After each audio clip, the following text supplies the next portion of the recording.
आमर प्रिय प्रधानमंत्री यशस्वी नरेंद्र मोदी आह्वान आज सारा देश रे कोण अनुकोण रे आज तिरंगा यात्रा अनुष्ठित होची। ता संगे संगे हर घर तिरंगा रो जो आह्वान नारा अच्छी प्रत्येक घरे समस्त आज तिरंगा पताका लगाउछंती और गोटे उत्सव पालन करुछंती। आ विशेष करके आज ये जो तिरंगा यात्रा ये यात्रा शांति मैत्री ये प्रगतिर यात्रा ये आमर वीर शहीद मान को स्मृति उद्देश्य यात्रा आज देशर अखंडता एकता एवं भाईचारार ये गोटे यात्रा तेणु ये समस्त जिनिस को मिसई ये जो प्रधानमंत्री जो आह्वान देइछंती आज सारा देश आज वंदे मातरम कही आह्वान रे आज ये तिरंगा यात्रा चलीची एवं आम नियाली रे मध्य नियाली निर्वाचन मंडली रे प्रत्येक बूथ स्तर आरंभ कर पंचायत मंडल स्तर रे तिरंगा यात्रा अनुष्ठित होची एवं आज ये जो अनुष्ठित है तिरंगा यात्रा आमर नियाली महाविद्यालय जो पड़ियारू आरंभ होई आज ब्लॉक परिसर रे आमर जातिर पिता प्रिय आमर महात्मा गांधींकर जो प्रतिमूर्ति अच्छी से आमे माल्यार्पण कलु दीपदान करी आज ये यात्रा को आमे संपूर्ण करिचु। आज आपण देखुथिबे आज ये यात्रा रे समस्त सामिल होइचंती ब्लॉक रो प्रशासनिक अधिकारी एवं आमर पुलिस प्रशासनिक अधिकारी महाविद्यालय रो अध्यक्ष अध्यापक अध्यापिका स्कूल रो छात्र छात्री एवं कॉलेज रो छात्र छात्री एवं स्कूल मध्य शिक्षक शिक्षयित्री माने आज योगदान करछंती। आज महिला माने भौणी माने मध्य योगदान करछंती। आज ये गोटे बहुत बड़ दिन मो नियाली पे आज नियाली रे यात्रा आज गोटे भाईचारार माहौल मध्य सृष्टि करछि आ एकतार प्रतीक मध्य होइछि। आज आमर तिरंगार जो शोभा यात्रा आरंभ है सेटा आमर नुआ गाँ कॉलेज पड़ियारू आरंभ होई आमर नियाली ब्लॉक परिसर गांधी मूर्ति पाखे समाप्त है।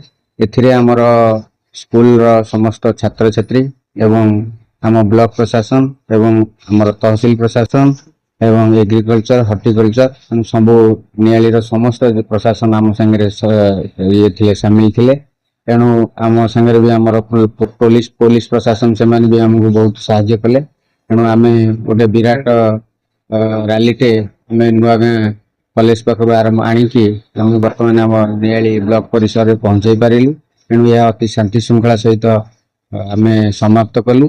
एथि सहित आम गोटे 116 फुट गोटे लंबा जातीय पताका आम ताकू भी धरिकी आम नियाली बजार अतिक्रम करी आसी आम ब्लॉक रे पहुंचल। देखो मु आज बहुत खुशी बहुत आनंदित एवं आज निजको गौरवान्वित मन कर आज जो पवित्र दिन रे जो तिरंगा यात्रा रे निजको सामिल करिथिबारु कारण सबु बळे प्रधानमंत्री हम कही आसीचंती यशस्वी प्रधानमंत्री मोदी जी जे आम पई देश बड़ आम पई राष्ट्र बड़ अखंड भारत होची आम पई प्रमुख तो समस्त को गुरुत्व दवा पता अखंड भारत पे एवं आमर पूर्वर जो भली भाव में आमर पूर्वज माने बहु स्वाधीनता संग्राम रे निज को झास दे बलिदान दे जो भली भाव में आमको स्वाधीनता देते आज से आज स्वाधीन भारत रे आज मुक्त भाव में आम अतिवाहित करुचे एवं जो जातीय पताका आमको देते आज से जातीय पताका को आमको आज सम्मान देवार समय आसी कारण ये सामान्य जातीय पताका नुह ये पताका हूँ आमर सम्मान प्रश्न आमर गौरवर प्रश्न आम स्वाभिमान प्रश्न। तेणु आज सारा भारत वर्ष में मोदी जी नेतृत्व में आज घरे घरे प्रत्येक अंचल में हर घर तिरंगा यात्रा होती परिप्रेक्षी में आज नियाली अंचल में आमर माननीय विधायक छवि मल्लिक नेतृत्व में एक विशाल तिरंगा यात्रा आज अनुष्ठित हो जाइए। आम समस्ते आप देखिथे हजार संख्यार जाति धर्म दल निर्विशेष प्रत्येक वर्गर लोक ये तिरंगा यात्रा निजक सामिल करते। तेणु मुझे आज समस्त को अशेष अशेष धन्यवाद देवी आज जो भली भाव में समस्त निजक सामिल करते आपण माध्यम आम अंचल समस्त अंचलवासी की अनुरोध कर जातीय पताका को सम्मान जन आसंता काली अगस्ट 15 दिन आम प्रत्येक घरे समस्ते गोटे गोटे जातीय पताका बांधी को सम्मान जनइबा ता फल आम समस्त यार गौरवर विषय हम। तेणु भारत माता को आम समस्त सम्मान जनईकि आसंता काली किभली भाव में स्वाधीनता दिवस को अति महा खुशी रे आडंबर सहित पालन करबा मोर समस्त को विनत अनुरोध। पुणी थे भारत माता की जय। काली ସ୍ୱାଧୀନତା ଦିବସ 1947 ମସିହାରେ ଅଗଷ୍ଟ 15 ତାରିଖରେ ଦେଶ ସ୍ୱାଧୀନ ହୋଇଥିଲା। ତେଣୁ ଏହି ପରିପ୍ରେକ୍ଷୀରେ ମାନ୍ୟବର ବିଧାୟକଙ୍କର ତତ୍ତ୍ୱାବଧାନରେ ନିଆଳି ବ୍ଲକ ପ୍ରଶାସନ, ସରକାରୀ ବେସରକାରୀ ଅନୁଷ୍ଠାନ, ସ୍କୁଲ କଲେଜର ସମସ୍ତ ପିଲାମାନେ ଏବଂ ବୁଦ୍ଧିଜୀବୀ, ନିଆଳି ଅଞ୍ଚଳର ପ୍ରତ୍ୟେକ ଜନସାଧାରଣ ନିଆଳି କଲେଜ ଠାରୁ ଏକ ତିରଙ୍ଗା ଶୋଭାଯାତ୍ରା ନିଆଳି ବ୍ଲକ ପର୍ଯ୍ୟନ୍ତ ଅନୁଷ୍ଠିତ ହୋଇଥିଲା। ଏଠି ମାନ୍ୟବର ବିଧାୟକ ଉପସ୍ଥିତ ଥିଲେ ଏବଂ ଆପଣ ଦେଖିବେ ହଜାର ହଜାର ସଂଖ୍ୟାରେ ଜନସାଧାରଣ ଏଠି ଉପସ୍ଥିତ ଥିଲେ ଏବଂ ତିରଙ୍ଗା ଯାତ୍ରାରେ ଭାଗ ନେଇଥିଲେ।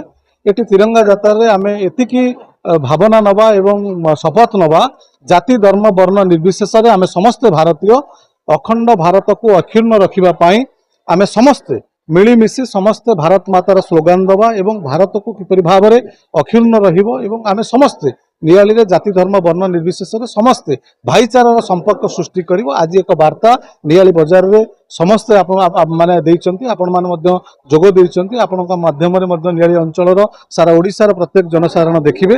ଆମର ଆଶା ଓ ବିଶ୍ୱାସ ଆଗାମୀ ଦିନରେ ଆମେ ଯେଉଁ ଜାତୀୟ ପତାକାକୁ ସମ୍ମାନ ଦେବା ଏବଂ ଆମେ ସମସ୍ତେ ମିଳିମିଶି ଭାଇଚାରାର ସମ୍ପର୍କ ନେଇ ସମସ୍ତେ ବଞ୍ଚି ରହିବା, এই বার্তা আজ ଆପଣମାନଙ୍କ ଜରିଆରେ ନିଆଳିର ଜନସାଧାରଣ ପ୍ରତ୍ୟେକ ଜନସାଧାରଣଙ୍କୁ ଆମେ ଜଣାଉଛୁ। ଆସନ୍ତୁ ସମସ୍ତେ ମିଳିମିଶି ଏକାଠି ରହିବା ଏବଂ ଆମ ଭାରତ ମାତାର ଜୟଗାନ କରିବା, ଅଖଣ୍ଡ ଭାରତକୁ ଅକ୍ଷୁଣ୍ଣ ରଖିବା ପାଇଁ ଆଜିର ଦିନରେ ଆମେ ସମସ୍ତେ ଶପଥ ନେବା। ଉଦ୍ଦେଶ୍ୟ ହେଉଛି କି ଏଠି ଆମେ ସମସ୍ତେ ଭାରତ ମାତାର ସନ୍ତାନ, ଆମେ ସମସ୍ତେ ଏକ ତିରଙ୍ଗା ପତାକା ତଳେ ଆମେ ସମସ୍ତେ ଅଛନ୍ତି। ତେଣୁ ପତାକାକୁ ସମ୍ମାନ ଦେବା, ଭାରତ ମାତାକୁ ସମ୍ମାନ ଦେବା, ଭାରତକୁ ଅକ୍ଷୁଣ୍ଣ ରଖିବା ଏବଂ ଜାତି ଧର୍ମ ବର୍ଣ୍ଣ ନିର୍ବିଶେଷରେ ଆମେ ସମସ୍ତେ ଭାରତୀୟ ବୋଲି ଯେଉଁ ପରିଚୟ ଆମେ ସୃଷ୍ଟି କରିବା। ଯେଉଁ ସ୍ୱାଧୀନତା ଆମେ ନେଇଥିଲେ ଅଗଷ୍ଟ 15 ତାରିଖ ଦିନ ଇଂରେଜମାନଙ୍କ କବଳରୁ ଆମେମାନେ ମୁକ୍ତି ହୋଇଥିଲେ, ଏହାକୁ ଦେଶାତ୍ମକ ବୋଧ ଭାବରେ ପ୍ରତ୍ୟେକ ଜନସାଧାରଣଙ୍କର ମନରେ ପରିପୃଷ୍ଟ କରିବା ପାଇଁ ଏବଂ ପ୍ରତ୍ୟେକ ଜନସାଧାରଣଙ୍କୁ ମନେ ପକାଇବା ପାଇଁ ତିରଙ୍ଗା ଯାତ୍ରା ପ୍ରତିବର୍ଷ ଅଗଷ୍ଟ 15 ଦିନ ଅନୁଷ୍ଠିତ ହୁଏ ଏବଂ ପ୍ରତ୍ୟେକ ସରକାରୀ ଏବଂ ସରକାରୀ ସ୍ତରରେ ପ୍ରତ୍ୟେକ ଜନସାଧାରଣଙ୍କୁ ସଚେତନ କରିବା ପାଇଁ ଏବଂ ମନେ ପକାଇବା ପାଇଁ ତା ପୂର୍ବ ଦିନ 14 ତାରିଖ ଦିନ ପ୍ରତ୍ୟେକ ଶିକ୍ଷାନୁଷ୍ଠାନ ଏବଂ ବେସରକାରୀ ସରକାରୀ ଅନୁଷ୍ଠାନରେ ମଧ୍ୟ ଏହା ପାଳନ କରାଯାଏ। ଦିନ ଗୋଟେ ପବିତ୍ର ଦିନ, ସମଗ୍ର ଭାରତ ପାଇଁ ଗୋଟେ ପବିତ୍ର ଦିନ, ସମସ୍ତ ଭାରତୀୟ ପାଇଁ ଏହା ଗର୍ବ ଓ ଗୌରବର ଦିନ। ଏଇଥିପାଇଁ ବିଗତ ଯେତେବେଳେ ଭାରତ ଆମର ସ୍ୱାଧୀନ ହୋଇନଥିଲା ସେହି ସମୟରେ ଯେଉଁ ସଂଗ୍ରାମୀ ମାନେ ତାଙ୍କର ଜୀବନ ବଳିଦାନ ଦେଇଥିଲେ ଏ ଭାରତ ପାଇଁ ସ୍ୱାଧୀନ ଆଣିବା ପାଇଁ, ଶହ ଶହ ବର୍ଷ ପରାଧୀନ ରହିଲା ପରେ ଯେଉଁଭଳି ଭାବରେ ଆମକୁ ସେମାନେ ସ୍ୱାଧୀନତା ଦେଇଛନ୍ତି ତାଙ୍କୁ ମନେ ପକାଇବା ପାଇଁ ଆମର ଦେଶକୁ ସୁରକ୍ଷା ଦେଉଥିବା ଯେଉଁ ଯବାନ ମାନେ ଅଛି, ଯେଉଁମାନେ ଶହୀଦ ହୋଇଯାଇଛନ୍ତି ବିଗତ 80 ବର୍ଷ ପୂର୍ବରୁ, ଯେଉଁମାନେ ନିରନ୍ତର ଭାବରେ ଦେଶକୁ ରକ୍ଷା କରିବା ପାଇଁ ତାଙ୍କ ଜୀବନ ବଳିଦାନ ଦେଇଛନ୍ତି, ଆମକୁ ଶାନ୍ତି ଓ ମୈତ୍ରୀର ସହିତ ରହିବା ପାଇଁ ବଞ୍ଚିବା ପାଇଁ ଯେଉଁ ଅଧିକାର ଦେଇଛନ୍ତି ତାଙ୍କୁ ମନେ ପକାଇବା ପାଇଁ ଭାରତର ପ୍ରଧାନମନ୍ତ୍ରୀ ଯଶସ୍ୱୀ ଶ୍ରୀଯୁକ୍ତ ନରେନ୍ଦ୍ର ମୋଦିଙ୍କର ଯେଉଁ ଆହ୍ୱାନ ଥିଲା ହର ଘର ତିରଙ୍ଗା, ତାକୁ ଆମେ ସାକାର କରିବାକୁ ଯାଉଛୁ। ନିଶ୍ଚିନ୍ତ ଭାବରେ ନିଆଳି ନିର୍ବାଚନ ମଣ୍ଡଳୀରେ ମାନ୍ୟବର ବିଧାୟକ ଶ୍ରୀଯୁକ୍ତ ଛବି ମଲ୍ଲିକଙ୍କର ପ୍ରତିନିଧିତ୍ୱରେ ଆଜି ନିଆଳି ବ୍ଲକରେ ଏଇଟା ଅନୁଷ୍ଠିତ ହୋଇଥିଲା। କଣ୍ଟାପଡ଼ା ବ୍ଲକରେ ମଧ୍ୟ ହେଉଛି, ବିଭିନ୍ନ ମଣ୍ଡଳ ସ୍ତରୀୟ କାର୍ଯ୍ୟରେ ମଧ୍ୟ ହେବ, ବୁଥ ସ୍ତରରେ ହେବ, ଶକ୍ତି କେନ୍ଦ୍ରରେ ହେବ। ତେଣୁ ନିଶ୍ଚିନ୍ତ ଭାବରେ ଆମକୁ ଗୌରବ ଲାଗୁଛି। ଏଇଥିପାଇଁ ଆମେ ଭାରତରେ ଜନ୍ମ ହେଇଛୁ। ଭାରତ ଏଭଳି ଏକ ଦେଶ ସମଗ୍ର ବିଶ୍ୱରେ ଯିଏ ବର୍ତ୍ତମାନ ମହାଗୁରୁ ହେବାକୁ ଯାଉଛି ଶ୍ରୀଯୁକ୍ତ ନରେନ୍ଦ୍ର ମୋଦିଙ୍କର ତତ୍ତ୍ୱାବଧାନରେ ନିଶ୍ଚିନ୍ତ ଭାବରେ ଆମେ ଗର୍ବ କରୁଛୁ, ନିଜକୁ ଗୌରବାନ୍ୱିତ ମନେ କରୁଛୁ ଏବଂ ଆମ ଭାରତର ଅଖଣ୍ଡତା, ସମସ୍ତଙ୍କର ଭାଇଚାରା କିଭଳି ଭାବରେ ବଞ୍ଚି ରହିବ, ସର୍ବଧର୍ମ ଜାତି ଧର୍ମ ବର୍ଣ୍ଣ ନିର୍ବିଶେଷରେ ରାଜନୈତିକ ଊର୍ଦ୍ଧ୍ୱରେ ଆମେ ସମସ୍ତେ ଏକ ହେବା, ଆମ ଦେଶକୁ ଏକତାରେ ବାନ୍ଧି ରଖିବା, ଭାରତ ମାତା କି ଜୟ କହିବା, ଏହି ନାରା ନେଇ ମୁଁ ଆପଣମାନଙ୍କ ସମସ୍ତଙ୍କୁ ସ୍ୱାଗତ କରୁଛି। ଆଜି ଯେଉଁମାନେ ସହଯୋଗ କରିଥିଲେ ନିଆଳି ନିର୍ବାଚନ ମଣ୍ଡଳୀର ସମସ୍ତ ଅଗଣିତ ଜନସାଧାରଣଙ୍କୁ ମୁଁ ସ୍ୱାଗତ କରୁଛି।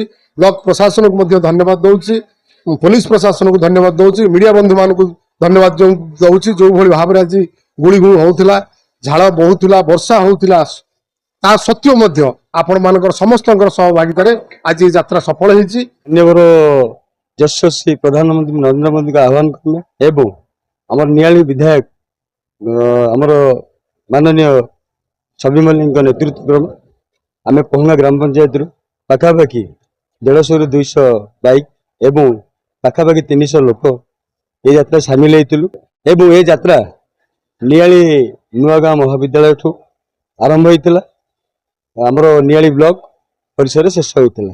ଆମେ ସମସ୍ତେ ଖୁସିରେ ଭାଇଚାରାକୁ ବଜାଇ ରଖିବା ପାଇଁ ଏବଂ ଆମ ଦେଶର ଯେଉଁମାନେ ସବୁ ମହାନ ବ୍ୟକ୍ତିତ୍ୱ ଆଉ ଯବାନ ମାନେ ବଳିଦାନ କରିଛନ୍ତି, ଏହି ଉଦ୍ଦେଶ୍ୟରେ ଏ ଶୋଭାଯାତ୍ରାରେ ଆମେ ସାମିଲ ହେଇଥିଲୁ।